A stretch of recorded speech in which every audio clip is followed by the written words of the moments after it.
Welcome back. This is John Sadak. While you were away, we had a mound visit, and it looks like they might be making a change. Yep, they're going to the lefty in the bullpen. It's Southpaw Sizzle. Here comes Stephen Offenbaker. Welcome into another edition of the Lefty in the Bullpen. This is our first one for 2023. I'm host Stephen Offenbaker. We are the Lefty in the Bullpen. This is the conversation segment of the Locked On Reds podcast. We are part of the Locked On Reds podcast, part of the Locked On Podcast Network, your team every day. That was the voice of John Sadak, and it's exciting because the first guest of the 2023 season is, in fact, the one and only John Sadak, the play-by-play voice, the television voice of the Cincinnati Reds. John, how are you doing, my friend? I am great. You cannot be doing better than we all are right now, basking in the glow of what is a tremendous string of success, the best winning streak for this franchise in almost 70 years. You know, let's start right there. As we're recording, the Reds are riding an 11-game winning streak. They're in first place in the National League Central, and you get to go to the ballpark and be around these guys and call these games each and every day. What's it like going to work for you right now? Oh, it's the best. I mean, game day is always a great day, no matter what. Whether you're winning or losing, the idea of just watching a ball game, period, much less that, that's my job. I actually get to make my living doing it, is a dream come true. But this team, not just winning. I mean, winning, yes, of course, is a highly addictive feeling and sensation. But they're really entertaining. This is a fun team. They are winning in thrilling, compelling ways. You know, let's talk about some of the guys on this team, because last time you were on this show, you and I got together during spring training. You were out in Goodyear, and the narrative surrounding this team was very different than the narrative surrounding this team right now. We thought the Reds were going to be a team that had some excellent starting pitching, but was trying to find itself. We'll be trying to bring these youngsters along to get them ready for some future playoff run, say in 2024, maybe as late as 2025. Nobody was really talking about this team as a division leader. You know, Jeff and I had both said they could be one of those teams that stumbled their way into the final wild card spot, maybe, if a lot of things went their way. But here they are leading the National League Central. So let's talk about some of the guys that got them here. And let's start with Spencer Steer, because he was the one that's really been around since the beginning of the season. You know, he got that late season cup of coffee last year and hit the ground running in consideration for Rookie of the Year. Very much so. Yeah. Spencer Steer has a tremendous two-strike discipline.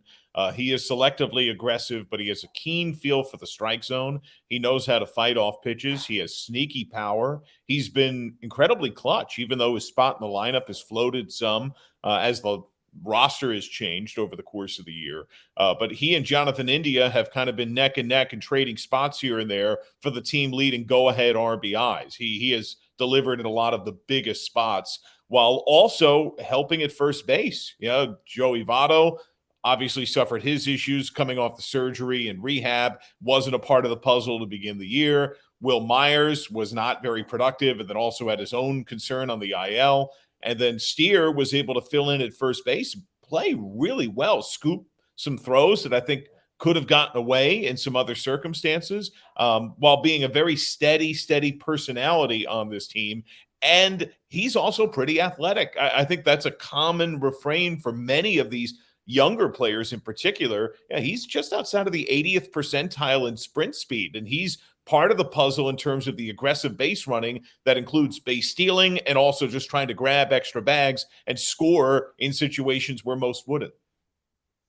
You bring up Jonathan India, and it's so funny to me to talk about Jonathan India as a grizzled veteran on this team, as the team leader, but yet here we are. This is a guy just in his third year that's been through a lot of things in his first 2 years. Obviously, a starter right away his rookie season, wins the Rookie of the Year, comes back in his sophomore year and tries to be a guy that he may not necessarily be in a power hitting second baseman, figures all of that out, makes the adjustments coming off injury, and finds himself being really the leader of this team. He does. I mean, he's always possessed, I think, those leadership characteristics in his personality. He is a guy that players, that fans flock to and follow. There's a coolness and a confidence and a hard way that he tends to play the game that we can see domino out in every other player that is on this team this year. But I think you bring up a good point. Last year he did come in heavier. He wanted to hit for more power, and injury followed. He and Tyler Stephenson both were expected to be kind of the younger nucleus of last year's lineup, and both had their seasons ravaged by injury. But India made every correct adjustment. He got faster, he got leaner.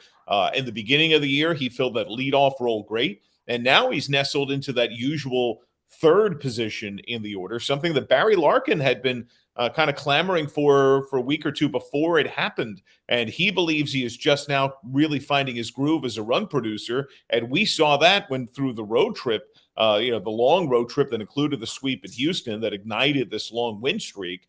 He had some big extra base knocks. He led the team in homers during that time and produced a lot of big ribbies with men on base. We've seen him demonstrate leadership in a few different ways, at least on television broadcasts while we're watching games. We've seen Jonathan India stroll over to the pitcher's mound and talk to a pitcher on occasion when things aren't quite going their way. We've seen him talk around the infield, helping to get guys set and make sure they understand what's going on situationally. You get to be in this clubhouse. You get to be around this team every day. Do you see other examples of Jonathan India leading, not so much with a camera pointed on him? Yeah, I think there's always instances of that, but he's not someone that, camera or not, that does it for the attention. I think a lot of it comes in an even more secure environment than when media availability is allowed in the clubhouse. And there's a clear and respect factor that he has among all of his teammates. And I think his leadership, number one, is by example. He's not a big rah-rah, like, stand in the center of the room and yell at everybody kind of guy. That's not been my impression. But he very much is I'm going to play super hard. I'm going to practice hard. I'm going to play through pain. How many times do we see him, get spiked at second base or have a pitch hit him in a rough spot, and he finds a way to power through. He finds a way to make sure he's in the lineup. He's the only Red to play in every single game this year. And I think that's pretty powerful leadership. We look at these guys and we expected, especially based on what Jonathan said during spring training, we expected him to be a leader. We also were looking towards Tyler Stephenson to be a major impactful player on this team, both just his presence in the lineup, his presence behind the plate, and his presence in the clubhouse. A lot of what the Reds were trying to do surrounded this 3-catcher plan that they rolled out in spring training. And that was going to be to have Tyler Stephenson catch a certain number of days, play first base a certain number of days, DH a certain number of days. They quickly moved off of that plan. And Tyler also really seemed to struggle at times at the plate. Seems to be finding himself now a little bit, seen a lot more, pop in his bat, for lack of a better way to describe that. But the 3-catcher plan remains in that there's still 3 catchers on this roster.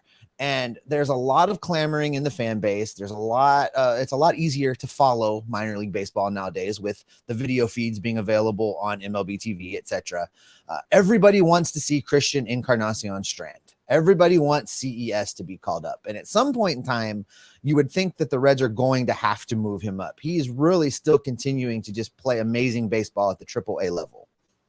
The luxury of a 3-catcher system may be going away. Can you see a scenario where they're going to have to cut a Kurt Casale or a Luke Maile? And I would tend to think it would be Casale before Maile in order to make room for one of these young guys coming up. Well, first of all, they would not cut any of them because they're all tradable. If your decision was to try to move on from the 3-catcher system to liberate that roster spot, you would get value. You will have suitors for any one of the Reds catchers. And I think the Reds are a team that learned that kind of the hard way last year when they went through a record level amount of catchers during the course of the year and realized the lack of catching depth that exists out there in the baseball world. Yeah, it's going to happen, I think, eventually. I think barring injury, Christian Encarnacion Strand is going to be a big leaguer. And I would think sooner than later. But these are good team problems.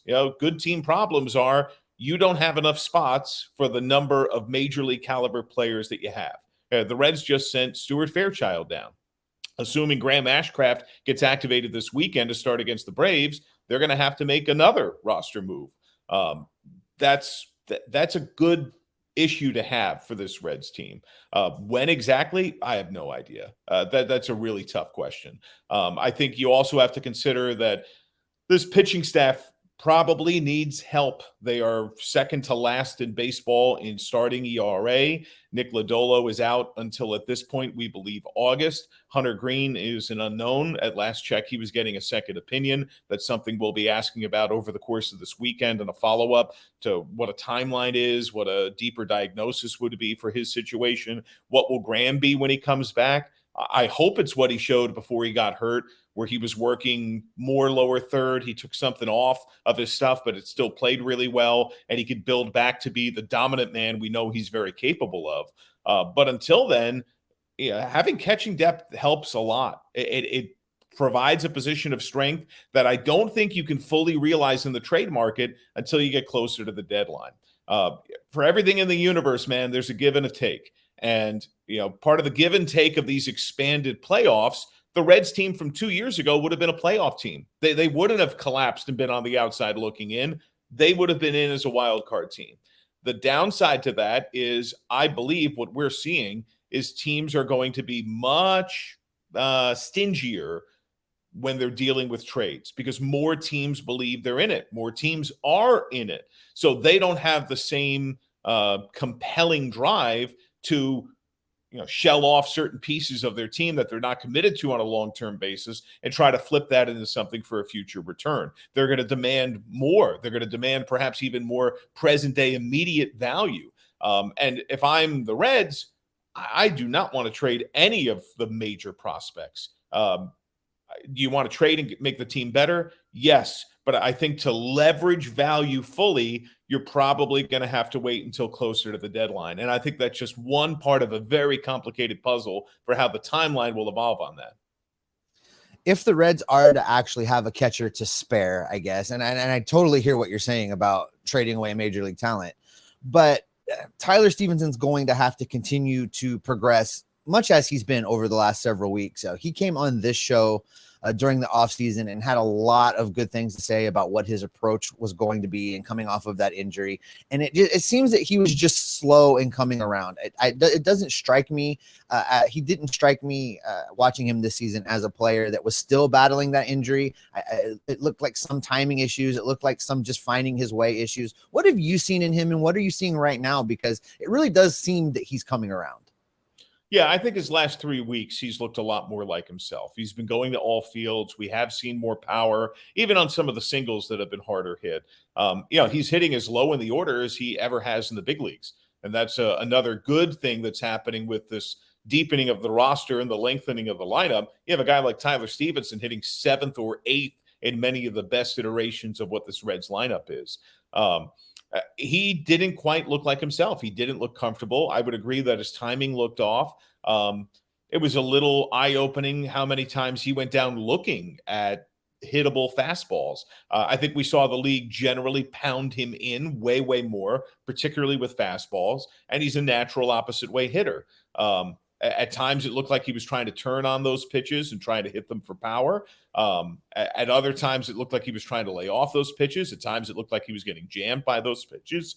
And I think it's really hard to hit at a big league level. In many ways, I think we also have to recognize that it's very common for major league players that have fairly instant success in their first year to struggle some their second year as the league makes adjustments to them and they have to adjust back. This is in many ways his second year. He had a taste in 20, but it was a tiny sliver in what was a shortened season by COVID. 21 was his real first year, and he played incredibly well. Was a high contact catcher who had a knack for big moments, particularly men in scoring position, 2 out, 2 strike moments. And then last year, he was hitting really well by average, and he got hurt. He only played a third of the season. He had a limited number of at-bats. He suffered multiple injuries within the course of that year. This is really his second full season, and it's kind of normal for a hitter to go through what he has gone through. I would also say, as he's come around, when has that come? In the last 3 to 4 weeks? That's the team is winning more because the lineup is better. He has more lineup protection. He's not the number 1 or number 2 scout for the opponent. And so I think all of these Reds are helping and benefiting from each other, because as the lineup gets better, it's progressively a little easier for each one of them because they're shielded by their respective teammates. There's been a youth infusion basically since the Colorado series at Colorado when Matt McLain came up. I had the good fortune of interviewing Matt McLain last year when he was still in Chattanooga. And during that interview, I asked him, the Reds have a lot of talent. They all play the same positions. People are going to have to move around. What position do you play? And before I even finished asking the question, he was saying shortstop. Like, he was answering it before I even finished. And then he went on to tell me that, what he was going to try and do was to continue to refine his game, get better at, recognizing pitches, cut down his strikeouts. He believed the power would come. And he outlined a list of things he was going to do, and it's exactly what he did. And it's resulted in the guy that we see now, his surge onto the major league level, very quickly named National League Player of the Week after being called up. He's been quite a gamer right out of the gate. Just talk a little bit about his infusion of energy into the team and what you've seen from him so far. I think he's been as advertised, and I would echo a lot of what you're saying. He's very athletic. He has a knack for triples, which is even more eyebrow raising considering that the Reds' home ballpark is arguably the least triples friendly stadium in Major League Baseball by virtue of its dimension. He's been an impactful defender. The Reds' defensive metrics have improved, and they started improving most significantly when Matt McLain arrived, and they've dominoed up even more as other young talented players have come to this team. But the infield in particular, the Reds' ability to turn ground balls into outs was not very strong, and it's gotten better and better and better. And he was the first major piece that started to improve that. I think he has a very mature approach at the plate. And I would also like to underscore something that you pointed out, that he had the select goals in mind, and that for the most part, he has achieved them in a fairly compact span of time, and has done so even at the big league level.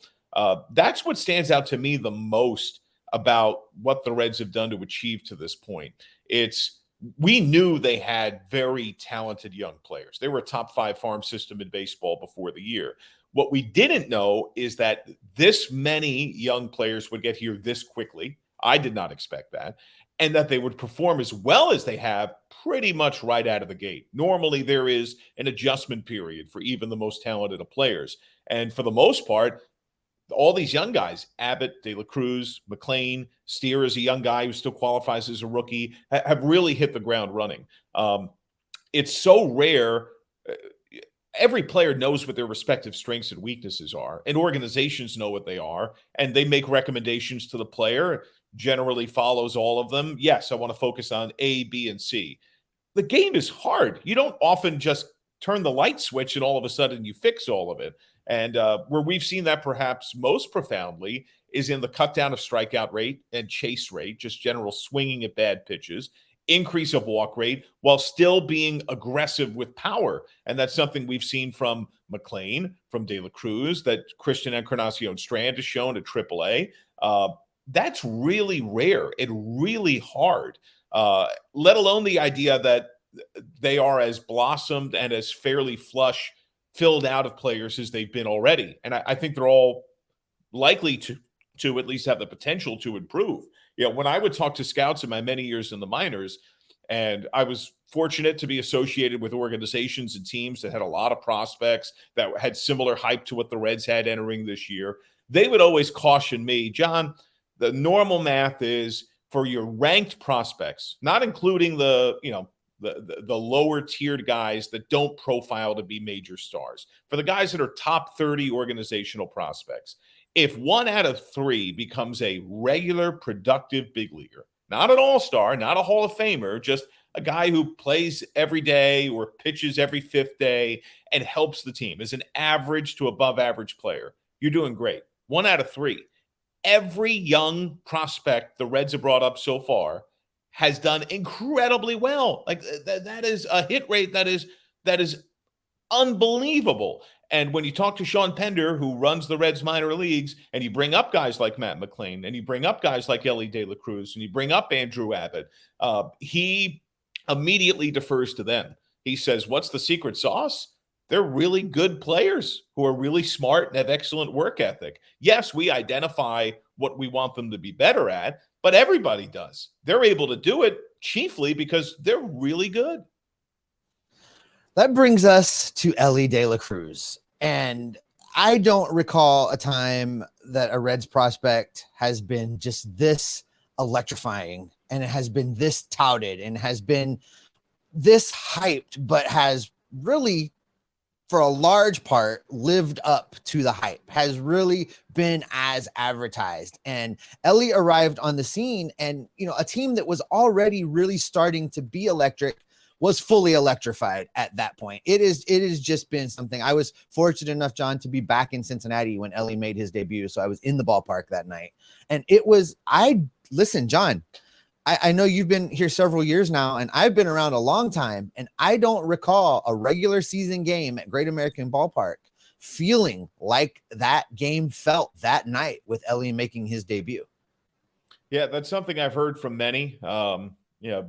Perhaps 2012 is the last such instance of that kind of togetherness, but many of those that are my friends that have been lifelong Reds fans or associated with the franchise in some way have said similar things. And there is something that's not quite quantifiable about the charisma and the complete package uniqueness, the unicorn style of Elly De La Cruz, that he can do everything. And I would also say we have not even seen close to the best of him. You watch what he did at AAA, and I spent a decent number of the evenings when Louisville was playing Reds had day games or vice versa. I would try to make time to watch Louisville for everyone, but a lot of it was focused on De La Cruz. And he's going to do even better. Like he has that tool set within him already. In game one, heck, in his debut, we saw how carefully he was being pitched to. He was being pitched to as if he were already the number one bat in the lineup. And in some ways, you can argue he is. He does everything, and he does it with passion and dynamic athleticism. Yeah, I think Barry put it really well. We were talking some off air during the course of the Rockies game when he forced 3 pitching errors on pickoff looks during the course of an inning. And he said, this guy makes the opponent look like an amateur team. It looks like a high school or little league game when one kid is just bonkers more athletic than everyone else and speeds you up so significantly physically and mentally that you do silly things. You do the wrong thing. That's what he's capable of doing. On his off days, when he reaches on a fielder's choice, he can still help you win. He's that talented. I don't ever recall seeing a guy leg out a grounder to first base. And we've seen Elly do things like that. We've seen him, as you're saying, find a way to get on, disrupt to get over, and then a simple fly ball brings him in. We've seen him do this in the minor leagues where he rope-a-dopes a shortstop as the throw comes in from the outfield and scores. We've seen him do those kind of things. I agree with you, John, that we have not begun to come close to seeing some of the things he's going to be capable of doing. But as we're running out of time here pretty quick, there are a couple things about you I wanted to focus in on because, more and more, John, you endear yourself to the Reds Nation. You have become quite the fixture within the fandom. You're so engaging. I know a lot of people may not know, but you've been just so welcoming to me and helpful to me, and sitting down and meeting up with me and spending time talking shop and helping me be better. And I just, while I had you here, wanted to thank you for that and let you know how grateful I am for your friendship and for the mentoring that you do and for the engagement that you have with all of Reds fans. I really wanted to thank you for that.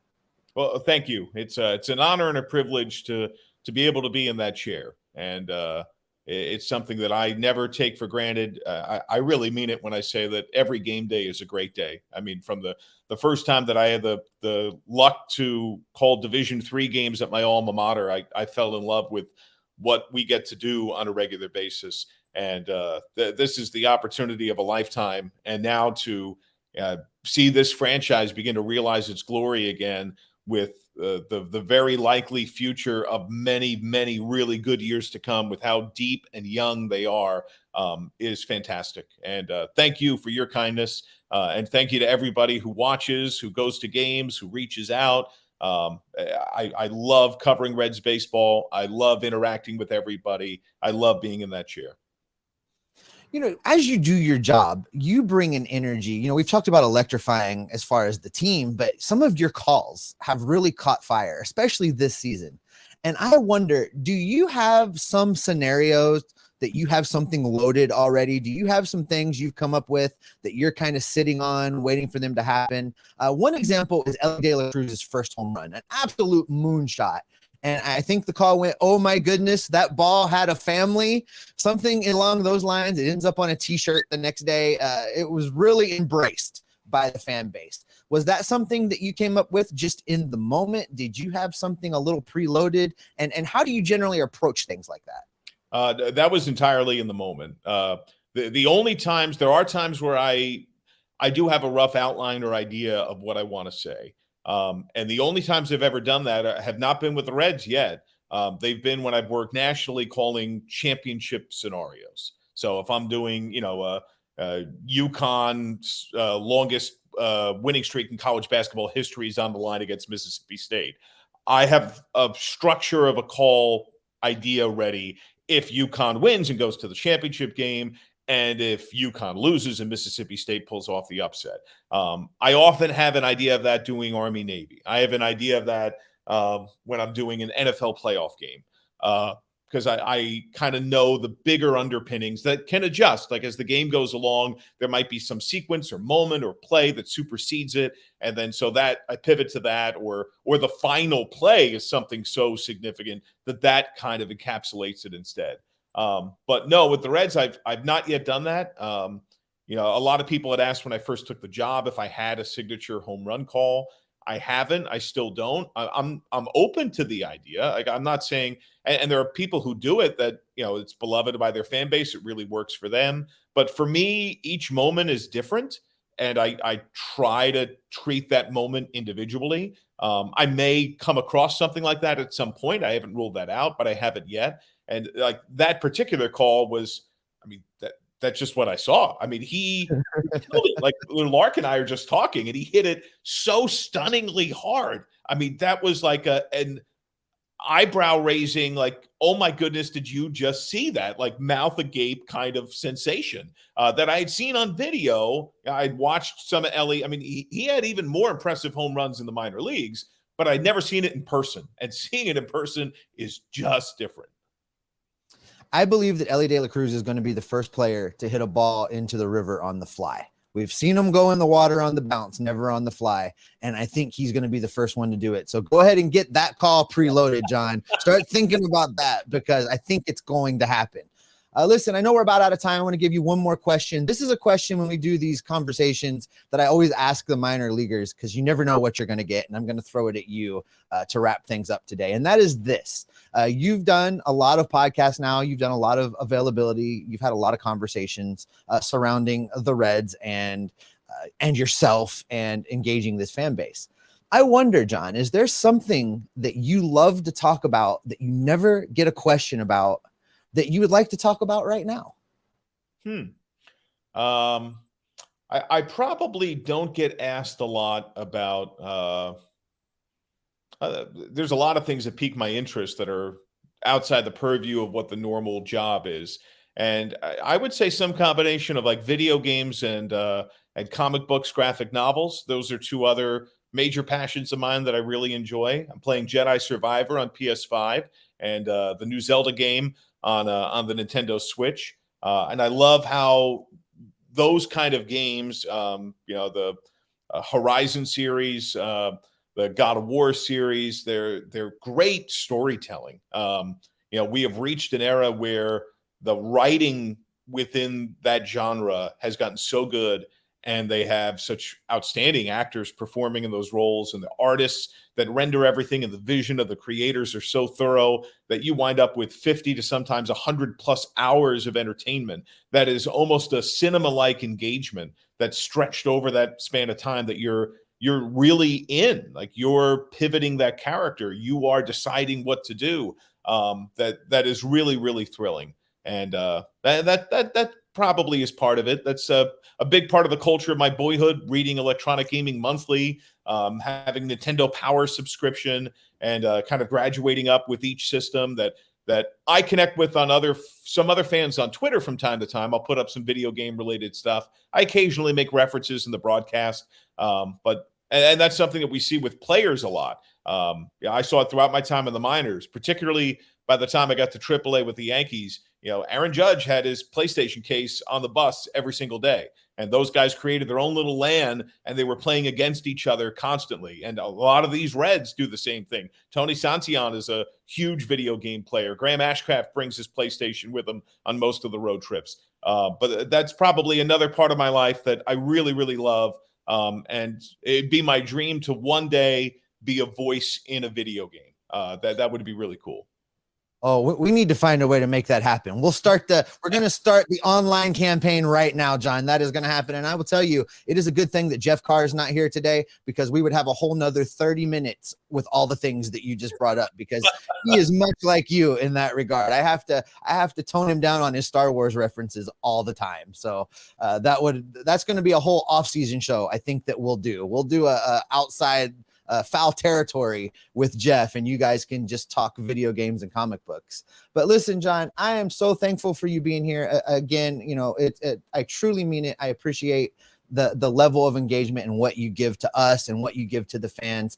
We're so lucky to have you here and have you step into this role as the voice of the Reds on television. I can't wait to do this again. I always look forward to it. Thank you so much for the time you've given us today. Thank you. I appreciate it. And I love your shirt, man. Aloha. All right. Aloha.